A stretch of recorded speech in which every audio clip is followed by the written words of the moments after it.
성도 여러분, 한 주일 동안 평안하셨습니까?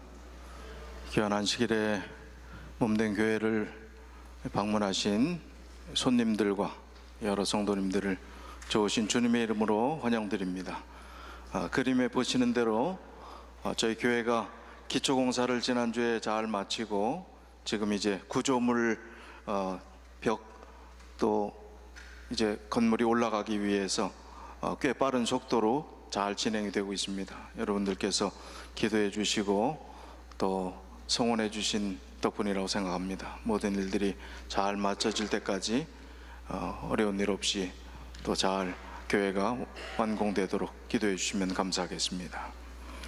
오늘은 착한 그리스도인이라 하는 제목으로 같이 은혜를 나누겠습니다.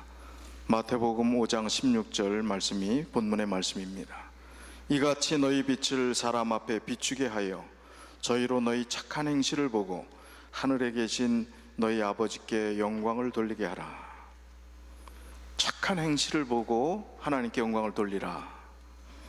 제목이 초등학교 때 많이 들었던 얘기 같지 않습니까? 착한 어린이, 착한 어린이가 되자, 참 잘했어요, 뭐 이런 얘기들. 근데 우리가 어렸을 때 들었던 그런 이야기가 착한 그리스도인이라 하는 그 측면에서 볼 때는 성경에 굉장히 많이 착한 그리스도인이 되어야 함을 강조하고 있습니다. 우리가 믿음으로 말미암는 의에 대한 개념들을 잘못 오해했을 때 의인은 없나니 하나도 없다, 표범이 그 반점을 구스인이 그 피부를 바꿀 수 있느냐, 할 수 없다, 그 얘기에 너무 익숙해 갖고 선행하는 것, 착한 일을 하는 것, 모든 것 그냥 율법주의라고 생각해서 아무것도 안 하는 경우가 있어요. 해도 안 된다고 생각해서. 그러나 성경은 얼마나 많은 부분에 착하게, 착한 행실로 또 하나님의 말씀대로 살고 행위에 대한 것, 행동에 대한 것 얼마나 많이 강조하는지 모릅니다. 그래서 우리가 오해하지 말아야 됩니다. 우리가 죄의 본성적인 것을 우리가 극복하지 못한다는 것이지, 착하게 살고 열심히 살고 믿음으로 살고 행동으로 최선을 보이는 그것에 대해서 멈추고 아무것도 개념 없이 살지 말라는 그런 수준으로 이해하면 안 된다는 것입니다. 착한 행실이라고 한글 성경에는 되어 있지만 헬라어에는 복수로 되어 있습니다. 착한 행실들입니다.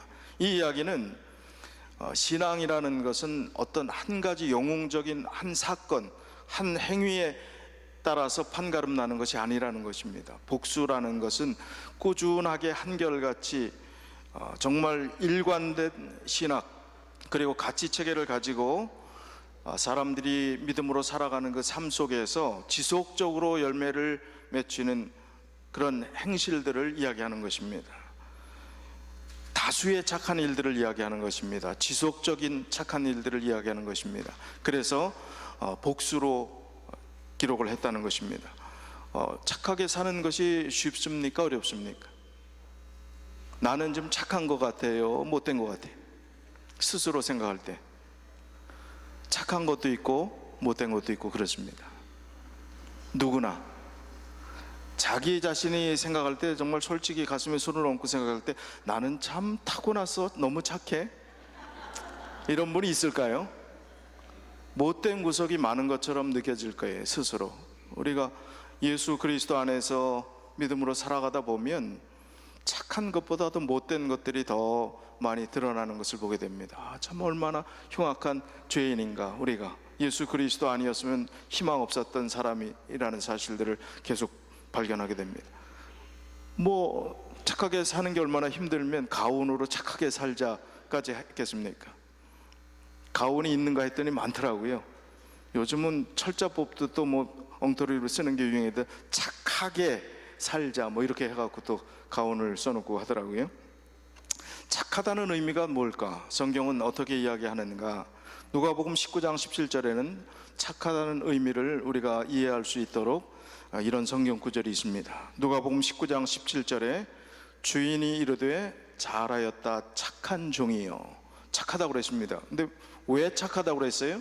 내가 지극히 작은 것에 충성하였으니. 착한 이유가 뭡니까? 지극히 작은 것에 충성했다, 그것이 착하다는 것입니다. 그러니까 우리의 삶에 거창한 것이 착한 것이 아닙니다.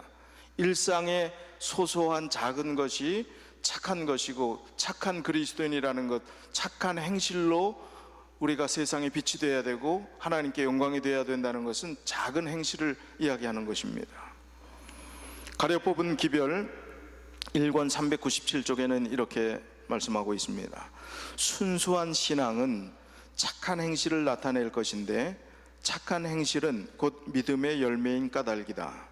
하나님께서 마음에 역사하시고 사람이 자기의 의지를 하나님께 복종시키며 하나님과 협력할 때, 그는 하나님께서 성령을 통하여 역사하시는 바를 자신의 생애에서 실현해 보일 것이며, 마음의 목적과 생애의 실천 사이에 조화가 있게 될 것이다. 이 말씀은 말과 행동이 따로 놀지 않는다는 것입니다. 순수한 신앙을 가진 사람은 착한 행실의 열매가 자연스럽게 맺어질 수 있다는 것입니다. 말만 하고 행동이 따르지 않는 그런 일들이 우리 자신에게 얼마나 많은지 몰라요. 남들 보면 다 그렇게 보이지만 사실 뭐 묻은 개가 뭐 묻은 개를 나무란다고요? 겨 묻은 개가,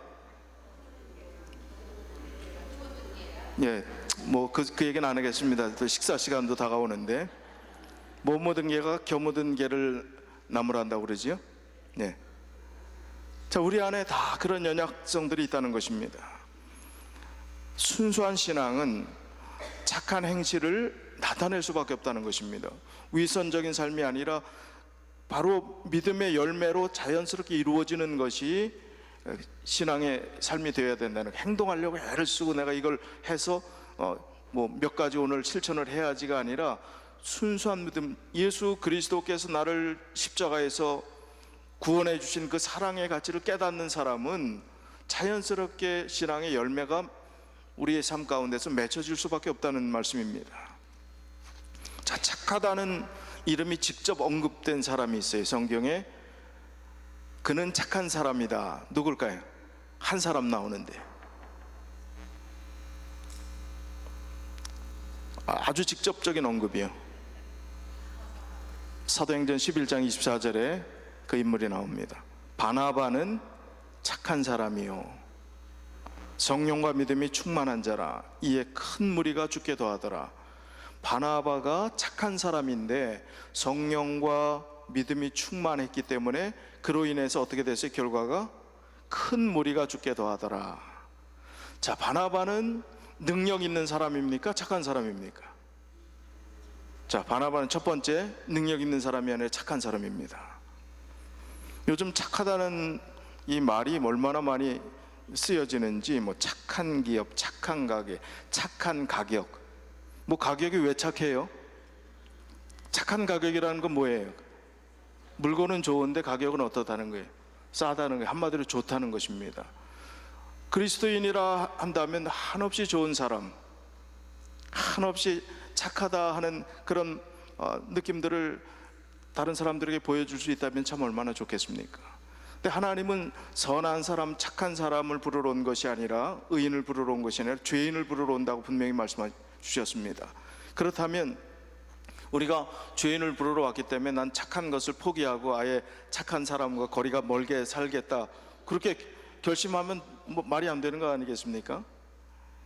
오늘 주신 이 말씀처럼 빛이 되는 삶은, 하나님을 증거하는 삶은 착한 행실을 통해서 이 세상에 보여주는 삶이 될 때, 그것이 위선이 아니라 보여주려고 의도적으로 하는 것이 아니라 자원하는 마음으로 자연스럽게 믿음에서 보여지는 그 삶의 열매를 통해서 하나님께 영광을 돌리는 것, 하나님의 영광을 받으시는 것, 그것이 착한 그리스도인의 본분이 되어야 함을 강조하는 것입니다. 바나바는 두 번째로 남을 세워주는 자였습니다. 바나바의 원래 이름은 요셉입니다. 요셉.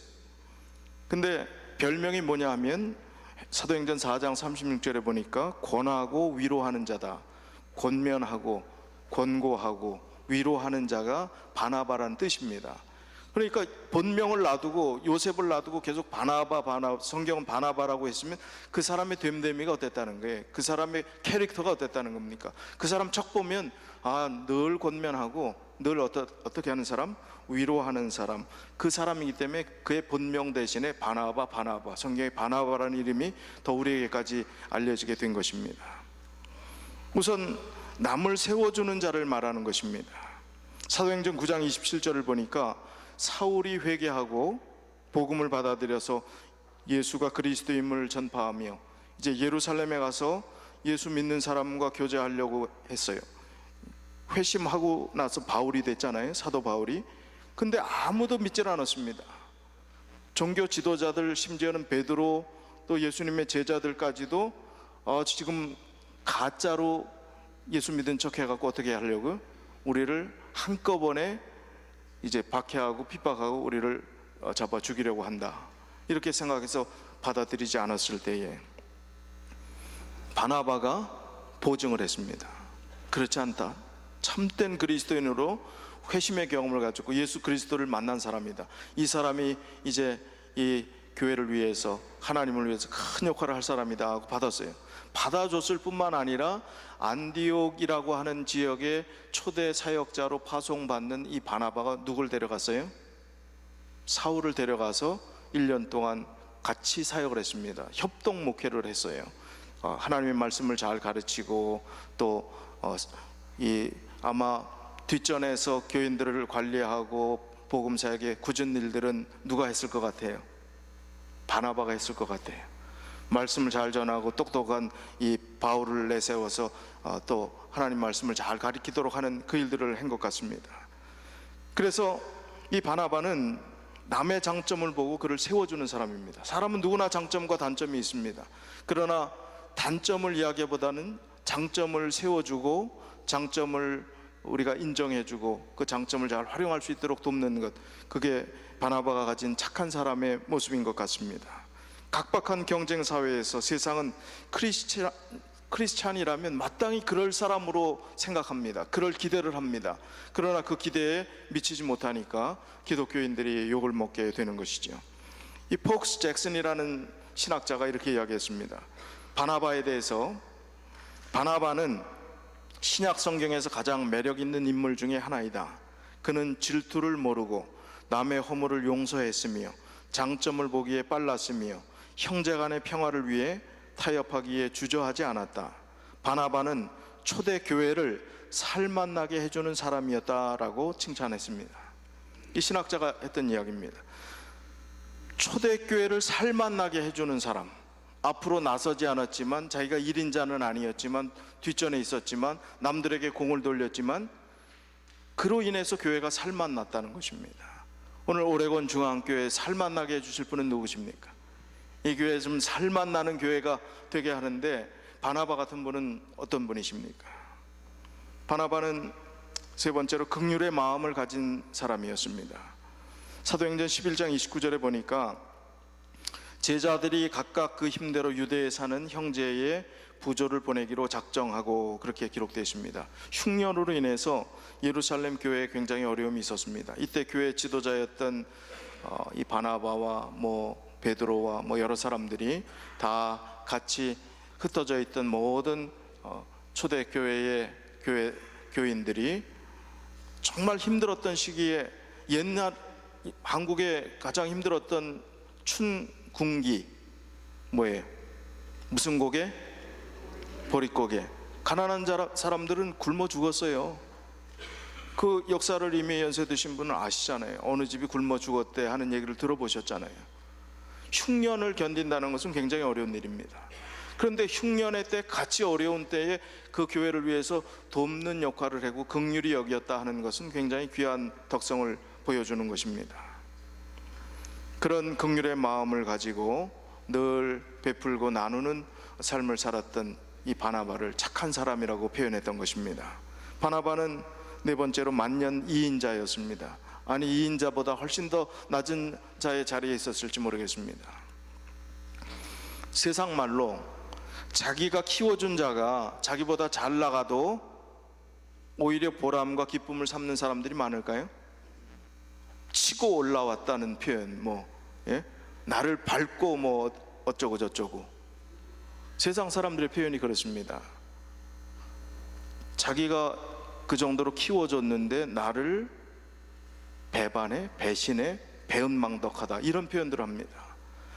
그런데 지금 사울이 큰 소리를 치는 거에 지금 바울이 돼갖고 이 전도 여행 같은 데 가서도 이제 바나바가 그 정도 했으면 사울이 좀 양보하고 그 마가를 좀 데려가도록 해도 되지 않습니까? 그런데 절대 안 된다고, 한번 뭐 그렇게 실수한 사람 용납하지 않으려고 사울이 아주 큰 소리 치는 겁니다. 그거 다 용납하고 그러면 그렇게 하라고 하고, 또 오히려 그 사람들을 세워주고 하나님의 복음이 증거되는 일에 마음에 들지 않는 부분들이 분명히 있었을 터이지만, 그렇게 양보하는 그 미덕을 보인 이 바나바의 그 모습이 참 아름다운 착한 사람의 모습을 반영하는 것 같습니다. 보이지 않는 곳에서 묵묵히 자기 일을 수행하는 사람, 바로 그런 귀한 덕성을 가졌기에 큰 무리가 죽게 더해지는 역사가 일어나게 되었던 것입니다. 또 성경에 착한 일이라는 것, 뭐 선한 일이라, 선한 뭐 행동과 관련된 일도 많지만 착한이라고 쓴 그 단어들만 생각해 보면 예수 그리스도께서 이 땅에 오셨을 때 하셨던 일이 한마디로 사도행전 10장 38절에는 착한 일을 행하셨다, 그렇게 표현하고 있습니다. 하나님이 나사렛 예수에게 성령과 능력을 기름 붓듯 하셨음에 저가 두루 다니시며 착한 일을 행하시고 마귀에게 눌린 모든 자를 고치셨으니 이는 하나님이 함께 하셨습니다. 예수님이 하셨던 일이 착한 일이었습니다. 이 세상에 우리 그리스도인들이 예수 그리스도께서 하셨던 모든 일들을 본받아 순종하고 그 발자취를 따라가는 것이 본분이라면, 예수님이 직접 이 땅에 오셔서 하셨던 모든 사역을 한마디로 착한 일이라, 착한 일을 행하셨다라고 한다면 우리가 착한 그리스도인이 되어야 하고 착한 그리스도인의 삶을 살아야 되는 것은 마땅한 것입니다. 너무 단순하고 쉬운 초등학생 용어지만 기초가 바로 이 안에 해답이 있다는 것입니다. 착한 그리스도인이 되어야 하는 것입니다. 고린도 후서 9장 8절에 하나님이 능히 모든 은혜를 너에게 넘치게 하시나니 이는 너희로 모든 일에 항상 모든 것이 넉넉하여 모든 착한 일에 넘치게 하려 하심이라. 기록된 바 저가 흩어 가난한 자들에게 주었으니 그의 의가 영원토록 있느니라 함과 같으니라. 자, 모든이라는 단어를 한 성경 구절을 왜 이렇게 많이 썼을까요? 모든 은혜를, 모든 일에, 모든 것이 넉넉하고 모든 착한 일을 이렇게 썼어요. 그 이야기는 뭐냐면 본교 성경 주석에 이 말씀이 이렇게 표현하고 있습니다. 왜 모든을 4번씩 강조했느냐? 하나님의 자원이 풍성함을 나타내주기 위해서 모든을 4번씩이나 썼다는 거예요. 왜 4번씩 강조했느냐? 주목해 보라는 것입니다. 신령한 은사와 자원을 풍성하게 해주시는 것은 하나님의 본성이라는 것입니다. 그러니까 착한 일을 하고 싶어도 나는 이것저것 없어서, 이것저것 부족해서 못한다고 이야기하는 사람들은 핑계에 지나지 않는다는 것입니다. 왜? 하나님이 풍성한 자원을 모든 일에, 모든 은혜를, 모든 것 넉넉하게, 모든 착한 일을 하게 해주시겠다고 하셨기 때문에 우리가 나는 이것저것 여러 가지 핑계 때문에 못한다 하는 것은 말이 안 된다는 것을 보여주는 것입니다. 그래서 얼마든지 할 수 있는 길들을 하나님께서 우리에게 보여주시는 것입니다. 갈라디아서 6장 10절에 그러므로 우리는 기회 있는 대로 모든 이들에게 착한 일을 하되 더욱 믿음의 가정들에게 할지니라. 여긴 보니까 우리가 착한 일을 하고 착한 행실을 세상에 비춰서 하나님 알지 못하는 사람들이 정말 하나님을 깨닫고 하나님께 영광이 되게 하라, 그렇게 했는데 여기는 지금 착한 일을 누구에게 하라고요? 더욱 믿음의 가정들에게, 우리 믿음의 가정들에게 착한 일들을 하라는 것입니다. 밖에 사람에게 잘하고 여기서는 잘못하고 그러면 안 돼요. 집에서 새는 바가지는 밖에서도 샌다 그랬습니다. 여기서 안 새야지. 여기서 우리가 정말 착한 그리스도인으로서 믿음의 가정들에게 잘하는 일들이 있어야지요. 그게 바로 착한 일들을 믿음의 가정들에게 더욱 하라 하신 말씀을 했고, 그 윗절 성경절들을 좀 보겠습니다. 7절부터 9절까지 말씀, 이 성경 구절이 오기 전에 스스로 속이지 말라. 하나님은 만홀히 여김을 받지 아니하시나니 사람이 무엇으로 심든지 그대로 거두리라. 자기의 육체를 위하여 심는 자는 육체로부터 썩어진 것을 거두고 성령을 위하여 심는 자는 성령으로부터 영생을 거두리라. 우리가 선을 행하되 낙심하지 말지니 피곤하지 아니하면 때가 이름에 거두리라. 왜 이 성경 구절을 주셨을까요? 우리가 선을 행하되 낙심하지 말지니라는 말씀을 왜 주셨을까요? 믿음의 가정들에게 더 할지니라 하면서 왜 그랬을까요? 실망할 수 있기 때문에. 잘해줬는데 그냥 뒤통수 맞을 수도 있어요. 그렇게 최선을 다했는데 허망할 때가 있습니다. 이거 정말 속상할 때가 있습니다. 믿음의 가정. 그러나 낙심하지 말지니, 더욱 믿음의 가정들에게 할지니라 하는 얘기는 뒤에 있는 말씀 아닙니까? 우리가 여기서 훈련하는 것입니다. 우리 믿음의 공동체를 주시면서 다 다른 환경과 상황 가운데서 살아가는 각가의 다른 개성들을 가진 사람들이 하나의 하모니를 이루는, 연합을 이루는 그 훈련들을 통해서 공동 목표를 향해서 하나님이 원하시는 그 길을 향해서 가도록 하는 그 훈련들을 이 안에서 허락해 주셨어요. 그래서 더욱 믿음의 가정들에게 착한 일들을 행하라 하는 말씀을 하신 것입니다. 우리가 사역팀에 대한 강조를 많이 드렸고, 사역팀들을 좀 나눠서 의논도 하셨는데, 그 전에 하던 소그룹들은 좀 활동을 하시지만 사역팀으로서 발족해 갖고 이제 활동하는 새로운 팀들이 그렇게 많지는 않으신 것 같아요. 포기하지 않으시면 좋겠습니다. 반드시 하시면 좋겠습니다. 지난 몇 주 전에 우리 박광성 장로님께서 이끄시는 텃밭 사역팀이 이한승 집사님 댁에서 모였어요. 많은 분들이 오셨습니다. 텃밭에 관심 있는 분들이 오셨습니다. 그곳에서 식사하고 우리가 별다른 뭐 특별한 거창한 행사를 하지 않았지만 제 마음이 얼마나 참 좋았는지 모릅니다. 뭐래도 좀 나누려고 하고, 뭐 그 심은 것 좀 가져가게 하고, 뭐 살충제, 천연 살충제 있는 거 다 조금씩이라도 더 덜어주려고 하고 하는 그 모습들을 보면서 나누려고 하는 이 모든 일들이 착한 일의 시작이 아닌가, 도와주려고 하는 것, 정보를 주려고 하고, 어떻게 하면 잘 농사를 지을 수 있게, 텃밭을 잘 관리할 수 있게 도우려고 하는 그 마음 자세를 보면서 이게 바로 믿음의 가정들에게 더욱 착한 일을 하라 하는 그것의 실천이 아닌가, 그런 생각들을 해봤습니다. 우리가 믿음의 가정에서 실천할 수 있는 착한 일은 뭘까요? 성경에서 또 강조하는 부분이 있습니다.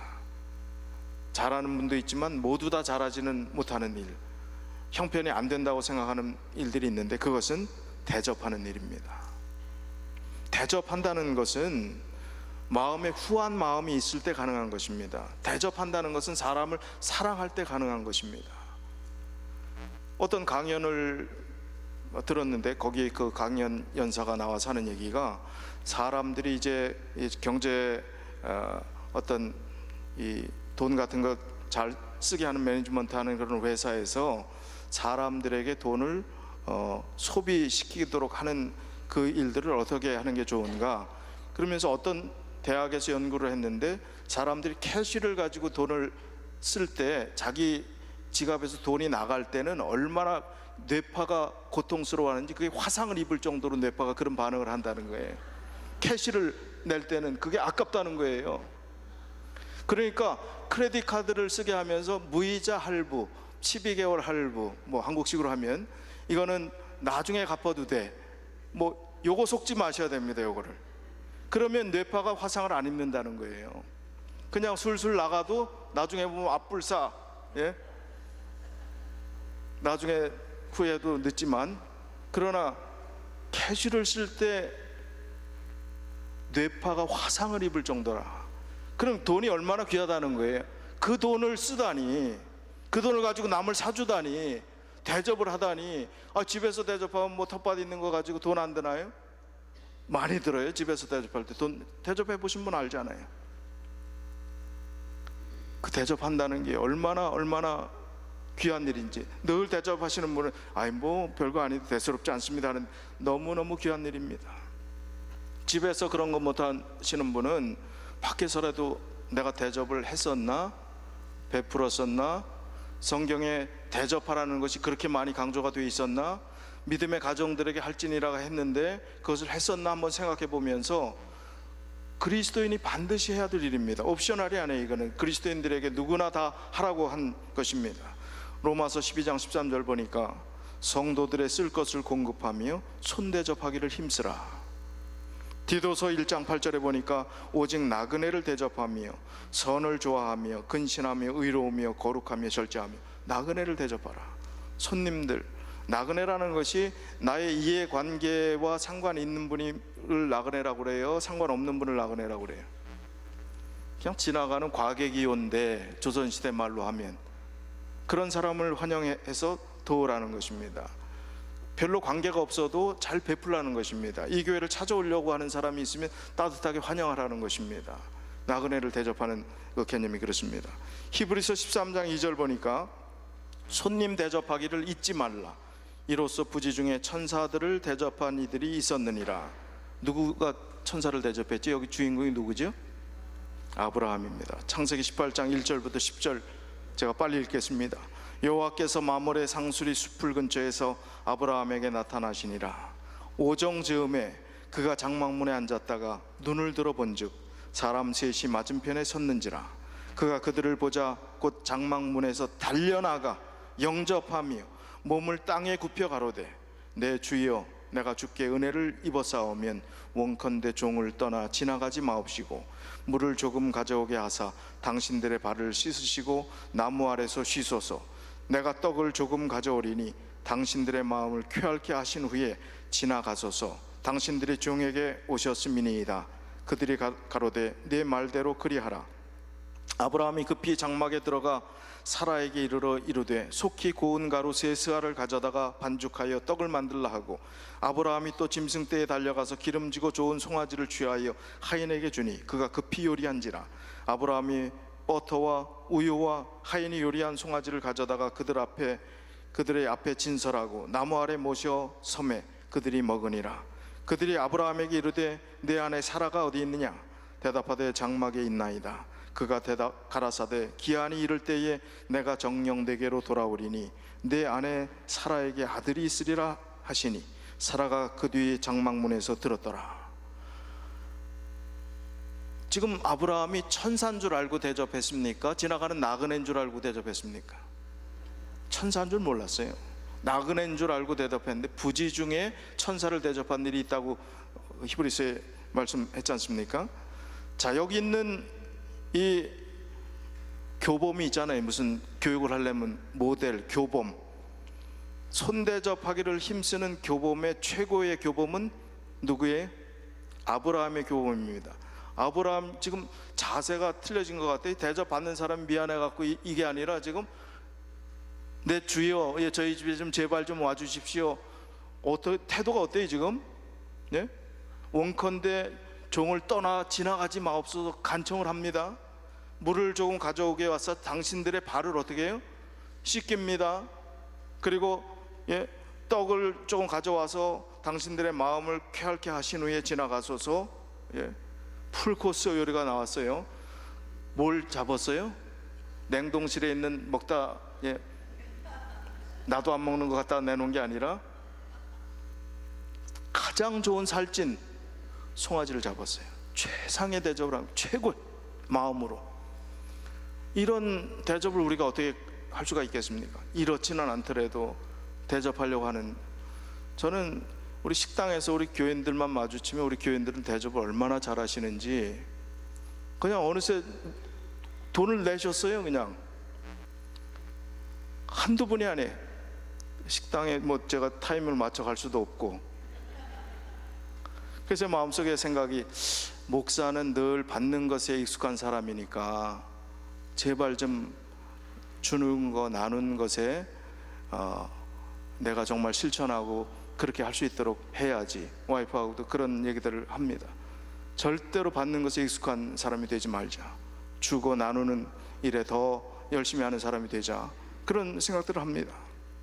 우리가 받는 것도 참 중요하지만 베풀고 나누는 것은 더 큰 은혜가 됩니다. 아브라함의 기복신앙을 이야기하는 것이 아니라 베풀고 나누었을 때 그가 얻었던 축복은 아들을 얻겠다고 하는 그 축복의 대화를 거기서 선물로 받게 됩니다. 우리가 베풀고 나누는 삶을 살았을 땐 그게 기복신앙이고 미신적인 개념이 절대 아니라 성경에 베풀고 나눈 사람들에게 돌아오는 축복이 얼마나 큰 것인지는 누차 굉장히 많이 이야기를 하고 있습니다. 베풀고 나눈 사람들에게 돌아오는 것은 너무나 큰 것임을 강조하고 있습니다. 대접은 은혜로 돌아옵니다. 아브라함이 바로 축복의 선물 그 소식을 들은 것처럼요. 동의보감의 저자가 누굽니까? 허준 초상화가 있다는데 진짜 이렇게 생겼는지 모르겠지만 이 구암 허준입니다. 동의보감의 저자. 이 조선시대 선조 때의 명의이자 또 아주 많은 사람들을 살렸던 동의보감의 지금 한의학에서도 아주 불멸의 걸작으로 남은 그 책을 저술한 분인데, 아주 가난하고 초보 시절에 약방 쫓아다니면서 어깨너머로 배웠던 실력 가지고 너무 가난하니까 서울 구리개라고 하는 그 지역에 초라한 약방 하나를 열어서 입에 풀칠을 하고 있던 시절이었습니다. 하루는 아주 남루하게 입은 참 허름한 복장을 한 노인이 그 약방 안에 들어와서 한 모퉁이에 앉아갖고 갈 생각을 하지 않는 거예요. 아, 사람을 만나러 내가 여기 왔는데 그 사람이 안 온다고 계속해서 기다리고 있는 겁니다. 약방 문을 닫아야 되는데 안 가는 거예요. 그래서 사정이 있나 보다 하고 이 허준은 식사 시간이 되면 자기 먹을 것도 변변치 않은데 그 음식을 반을 나눠서 드리고, 또 약방이 비좁지만 거기 편안히 주무실 수 있도록 해주고, 3일이 지나도 안 가는 겁니다. 이 노인이 거기서 이 노인이 치매에 걸렸나, 왜 여기 이러고 계시나 이렇게 생각할 수도 있지 않겠어요? 그러나 지극정성으로 했어요. 근데 마침 아주 급한 전가를 가지고 어떤 하인이 헐레벌떡 달려와서, 아니 지금 산모가 다 죽어가게 생겼다고 지금 좀 도와달라고 그렇게 얘기하는데, 이 초보자 허준이 뭘 할 수가 있겠어요? 아무런 약방문 처방을 못하는 겁니다.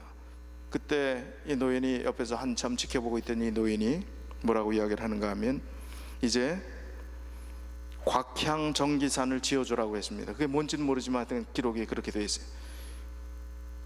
이 허준이 깜짝 놀라서 다급하고 자기는 방법이 없으니까 그걸 처방해서 줬더니 깨끗이 났어요. 그리고 그 노인이 드디어 이야기를 하는 것입니다. 그 노인이 당대의 명의입니다. 당대의 명인데 지금 논란이 있기 때문에 원래 유이태라고 나왔는데 유이태는 훨씬 더 후대의 사람이다, 또 박시화라는 사람이다, 논란이 있지만, 그래서 사람의 이름은 제가 정확히 말씀을 드릴 수가 없습니다. 당대의 명의였던 사람이 늙고 이제 자기의 의술을 전수시킬 사람을 찾던 중에 이 허준과 같은 마음씨를 가진 착한 사람을 드디어 만난 것입니다.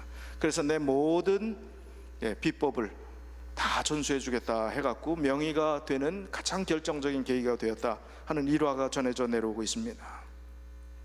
베풀고 나눈 사람은 반드시 돌아옵니다. 성경의 원리입니다. 자원하는 마음으로 기쁘게 대접한 결과는 반드시 몇 배의 축복으로 돌아옵니다. 혹시 이 땅에서 안 돌아오는 것처럼 느낀다 여겨지는 분이 있으면 반드시 하늘의 보상이, 하늘의 상급이 크리라고 믿습니다. 베드로전서 4장 9절에 서로 대접하기를 원망 없이 하고, 왜 대접하는데 원망 없이 하라고 그랬는가? 본교 성경 주석에는 대접하는 사람이 성가시다는 표시를 낸다면 그 대접이 손상을 받는다.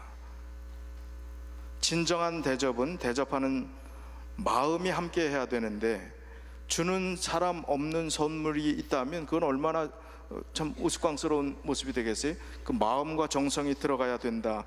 다른 이의 필요를 채워줄 위치에 있는 그리스도인은 하나님 앞에서 기쁨으로 책임을 이행할 의무가 있다, 이렇게 이야기를 했습니다.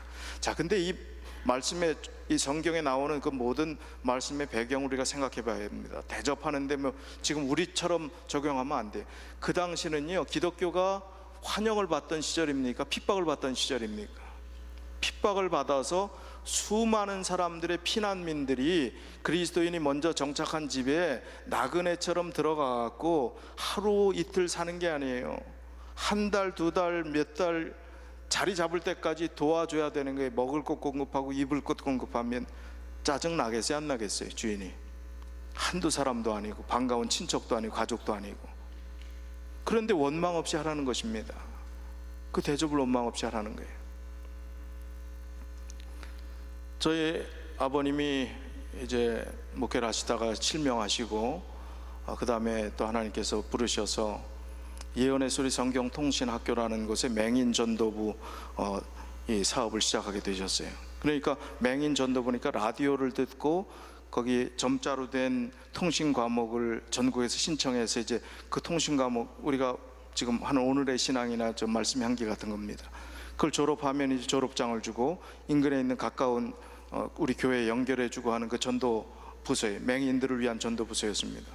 그랬더니 이제 전국에 있는 라디오를 들었던 사람들이 이제 편지가 오고, 점자로 편지가 오고, 이제 저희 아버님이 친절하게 해주니까 우리 집을 오고 싶다는 거예요. 근데 한 번은 뭐 수 없는 사람들이 왔지만 충청북도 영동에서 왔다 그러는데 서울역에 가서 저보고 그 사람을 데려오라는 거예요. 제가 아버님 심부름 얼마나 많이 했는지 몰라요, 어릴 때. 그럼 그 맹인을 서울역에서 어디쯤에 해서 어떤 기차를 타고 온다 그러면 제가 가서 데려오는데 아무리 찾아봐도 없어요. 근데 그날 봤더니 웬 거지 하나는 있어요. 거지 새카막, 옷이 진짜 새카막, 머리 빡빡 깎고 수염은 이렇게 기르고, 그냥 여기서 홈리스보다 더 심한 몰골입니다. 혹시나 저 사람이 아닐까, 제발 아니었으면 좋겠다 했는데 가서 물어보니까, 이름을 물어보니까 그 사람이 맞아요. 맹인들을 안내하려면 저 따라오십시오 하고 해야 돼요? 붙잡고 와야 돼요? 냄새가 콜콜 찌르는데 저희 집 방 두 칸에 아이 셋, 저희 초등학교 때 아이 셋, 저희 그렇게 살았던 때 그분을 이제 모시고 왔는데 저희 어머님도 처음 보더니 그 표정이 기억이 납니다. 얼마나 황당해 하시는지. 이분이 장장 한 달 이상을 계셨어요.